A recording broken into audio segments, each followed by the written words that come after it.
श्री गणेशाय नमः. संपूर्ण महाभारत मराठीमध्ये भाग 115वा. वेद म्हणायचे पण आचरण मात्र वाईट करायचे हा दांभिकपणा आहे. त्यांच्या देहात जरी वेद वास करत असले तरी कसे काय, त्यांचा काही उपयोग नाही असेच ना. अरे, पक्षाच्या पिलांना पंख फुटले म्हणजे ती घरटे सोडून उडून जातात ना. तसे त्या दांभिक माणसाचे वेद ज्ञान तो मरायला टेकला की त्याला सोडून जाते. मग आजन्म वेदांची वटवट ब्राह्मण लोक करतात ती व्यर्थ समजायची. अरे, वेद पठणाने पापक्षालन होत नाही हे खरे, पण प्रथम सकाम का होईना माणसाने काहीतरी धर्माचरण उपासना त्यागबुद्धी जोपासावी व मग निष्काम कर्माने चित्त शुद्ध व्हावे. हा वेदांतील कर्मकांडाचा मूळ हेतू आहे.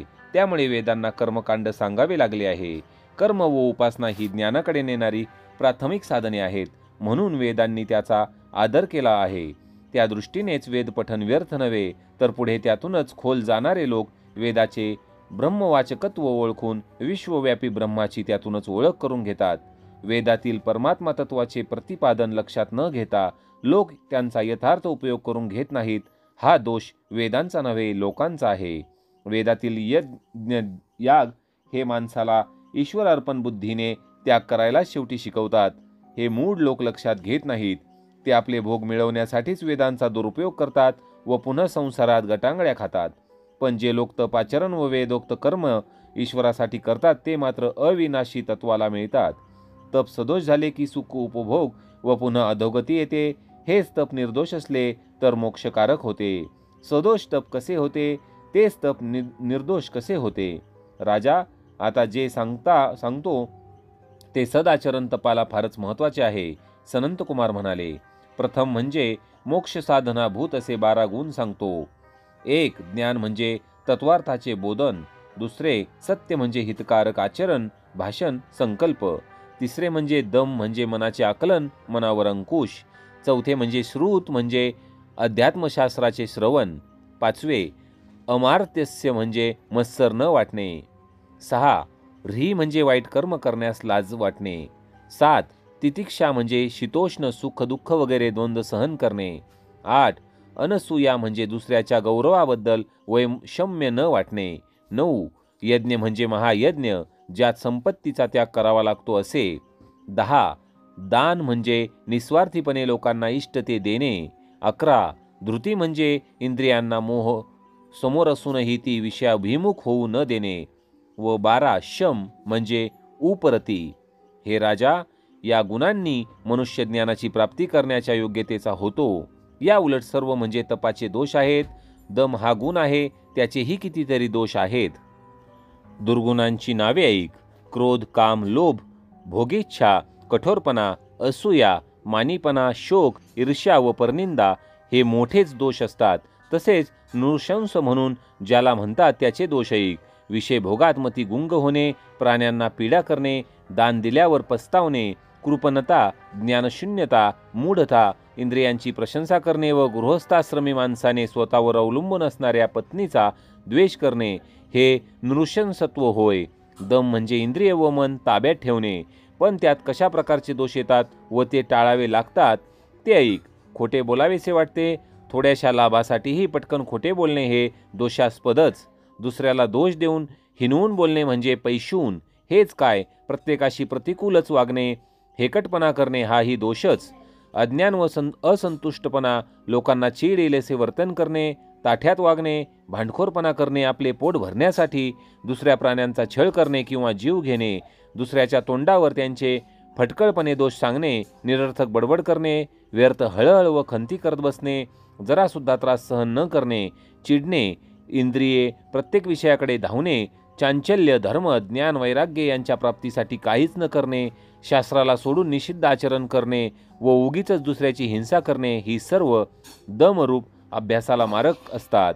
मुनी सांगत होते. ऐकता ऐकता धृतराष्ट्राच्या अंध नेत्रावाटे अश्रू वाहू लागले. तो उसासे देऊ लागला. विदुर डोळे मिटून ऐकत होता.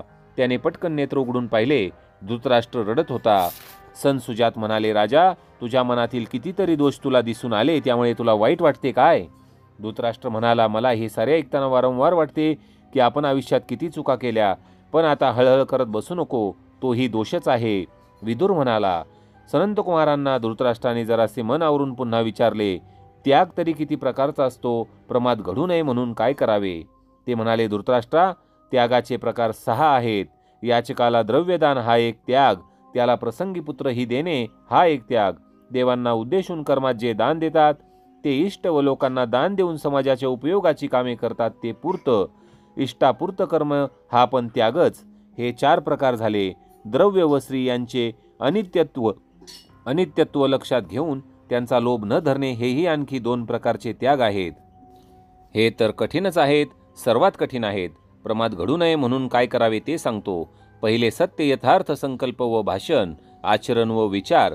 दुसरे ध्यान, सूर्याचे ध्यान सर्वात श्रेष्ठ. अन्य शुभ ध्यानही चालेल. समाधान म्हणजे आपण सहजता एकमेव ब्रह्मच आहोत या बोधाचे ठिकाणी अढळ राहणे. मी कोण, कुठून आलो, कोणाचा मी, हे काय याचा शोध घेणे. कान व डोळे यांनी ऐकलेल्या किंवा पाहिलेल्या वस्तूंविषयी मुळीच अभिलाषा न धरणे. द्रव्य उपहार किंवा आत्मतत्वापासून ढळणे हे न करणे व संपूर्णपणे ब्रह्मचर्य पाळणे. कोणत्याही तऱ्हेने स्त्रीशी काया वाचा मनाचा संबंध न आणणे. पहा, एवढी दक्षता घ्यावी तेव्हाच प्रमाद घडण्याचे टळू शकेल. शिवाय कोणत्याही वस्तूचा संग्रह न करणेही फार महत्त्वाचे आहे. संत कुमारांनी त्यानंतर वेदमुनी, गुरु, ब्रह्मचर्य, वैयाकरण, ब्रह्मज्ञ, ब्राह्मण यांची माहिती सांगितली. विद्या 4 प्रकारांनी मिळते. गुरुपासून स्वतःच्या बुद्धीने कालगत्या बुद्धीला परिपक्वता आली म्हणजे व साध्यायी लोकांशी तत्व विचाराबद्दल वाटाघाटी केल्याने अशी 4 प्रकारांनी विद्या प्राप्त होते असे त्यांनी सांगितले. ब्रह्म हे विशिष्ट आकार, रंग, रूप, जागा, काळ यांनी बद्ध व ओळखण्यासारखे नाही असे सांगून ते ब्रह्मयोगी शुद्ध अंतःकरणात पाहतात असे त्यांनी सांगितले. राजाला संसार चक्रातून सुटण्यासाठी अशा प्रकारे त्यांनी ब्रह्मज्ञानाचा उपदेश केला. अनेक ऋषींनी वचने व वेदातील उदाहरणे देऊन त्यांनी राजाला ह्या हृदयस्थ परमात्मरूप ब्रह्माचे आकलन करण्यास सांगितले. धृतराष्ट्र ऐकत बसला होता. विदुराला तर आपण गंगेत स्नान करत आहोत असे सारखे वाटत होते. संत कुमारांची मुद्रा रमणीय, उदात्त, कोमल, शांत, तेजस्वी व ज्ञानगर्भ दिसत होती. विदुर अनिमिष नेत्रांनी त्यांच्याकडे पाहत होता. रात्र संपत आली. धृतराष्ट्राची तर श्रवणातच वृत्ती तन्मय झाली होती. सकाळ होण्यापूर्वीच विदुर व धृतराष्ट्र यांचे वंदन स्वीकारून ते दिव्य कुमार अंतर्धान पावले. ते जेथे बसले होते त्या आसनालाही महात्मा विदुराने माथा लावून नमस्कार केला. पक्षी सूर्याची स्तोत्रे गात होते व भाट धृतराष्ट्राच्या वैभवाचे प्रातःकालीन गाण म्हणत होते. तो दिवस काय संदेश घेऊन आला होता? धृतराष्ट्राचे मन पुन्हा नाना विचारांनी हेलकावे खाऊ लागले. विदुर मनाशी म्हणत होता, उपदेश तरी किती करायचा? पालथ्या घागरीवर पाणी ओतले तरी ते आत थोडेच जाणार. सौती नैमिषारण्यातही वंशपाथनांकडून ऐकलेली महाभारत कथा श्रोत्यांना सांगत होते. आजचा तत्वज्ञानाचा व आत्मज्ञानाचा भाग ऋषीमुनींना फारच आवडला होता. सौती म्हणाले, श्रोतेजन हो, संजय राजसभेत काय म्हणाला व पुढे काय झाले ते ऐका. ती कथा श्रोते हो महाभारताच्या भाग 116 मध्ये.